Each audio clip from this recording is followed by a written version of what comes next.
Strike की। और खबर यह कि अब से थोड़ी देर बाद राष्ट्रपति भवन जाएंगे प्रधानमंत्री मोदी।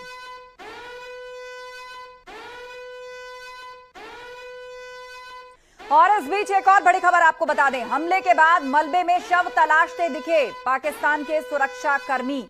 जो मलबे में तब्दील हुए हैं 9 आतंकी ठिकाने, मिट्टी में मिले हैं आतंकियों के कैंप और वो मदरसे जहां पर इस तरह की आतंकी खेप तैयार की जा रही थी, उन मलबों को हटाकर लोगों के शव तलाशते हुए दिख रहे हैं सुरक्षाकर्मी। ये तस्वीर देखिए, हमले के बाद जब सूरज निकला, दिन हुआ, सब कुछ साफ साफ दिखा, तो वहां ये तस्वीर मिली। मलबा पड़ा है चारों तरफ, मिट्टी में मिल गए आतंकी कैंप और इस मलबे के नीचे से शव को तलाशते दिखे सुरक्षाकर्मी।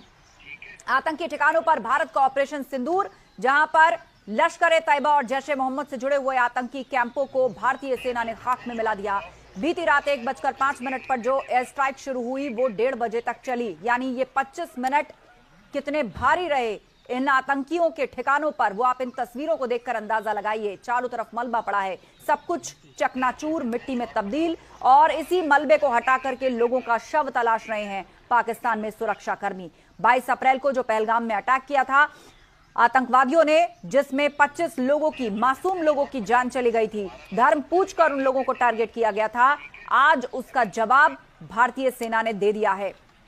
खास बात यह कि ना तो इसमें पाकिस्तानी सेना के किसी इंस्टीट्यूशन पर हमला किया गया है, ना ही आम नागरिकों को टारगेट किया गया है। टारगेट पे थे तो सिर्फ वो ठिकाने जहां पर आतंकी कैंप चलाए जाते हैं, आतंकी तैयार किए जाते हैं, या भारत के खिलाफ बैठकर बड़ी साजिशें प्लान हुई हों, चाहे वो पुलवामा हो, चाहे वो पहलगाम हो, या फिर कश्मीर में जिस तरीके से आतंकवादी घुसपैठ करके घटनाओं को अंजाम देते हैं, वो कहां कहां तैयार किए जाते हैं, उनकी प्लानिंग कहां होती है, उन टारगेट्स को नष्ट किया है भारतीय सेना ने।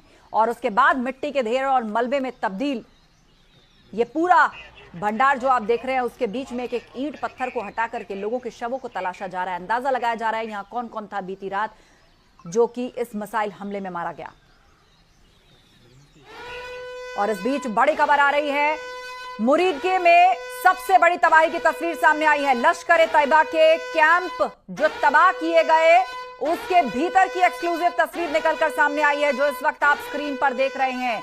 मुरीदके में मारे गए हैं कई आतंकी, और उसके बाद यहां का जो कैंप चल रहा था, ये इमारत जिसमें आतंकी तैयार किए जाते थे, आतंक की ट्रेनिंग की जाती थी, उनका ब्रेन वॉश किया जाता था, उनके अंदर नफरत और कत्लो गारत की सोच भरी जाती थी, उसका हाल आप देख लीजिए किस तरह तबाह हो गया है लश्कर-ए-तैयबा का ये कैंप। भीतर की तस्वीरें आप देखिए, भारत की एयर स्ट्राइक में यह पूरी तरीके से नष्ट हो गया है। मुरीदके में सबसे बड़ी तबाही की तस्वीर सामने आई है, जहां पर लश्कर-ए-तैयबा के तबाह कैंप की यह तस्वीर है। चारों तरफ पत्थर बिखरे पड़े हैं, क्योंकि यहां पर ताबड़तोड़ मिसाइल हमले भारत ने किए हैं। बीती रात जब पाकिस्तान को अंदाजा भी नहीं होगा, वो ये उम्मीद कर रहा था कि भारत अभी कुछ समय और लेगा, हालांकि अंदर ही अंदर उसकी हालत खराब थी, उसे पता था कि भारत इसका जवाब जरूर देगा, लेकिन इतनी जल्दी और इस तरीके से देगा। एयर स्ट्राइक के बाद किस तरीके से ध्वस्त हुए 9 ठिकाने आतंकियों के अलग अलग जगहों पर, लश्कर-ए-तैयबा का यह कैंप पूरी तरीके से तबाह हो गया। उसकी एक्सक्लूसिव तस्वीर इस वक्त आप स्क्रीन पर देख रहे हैं।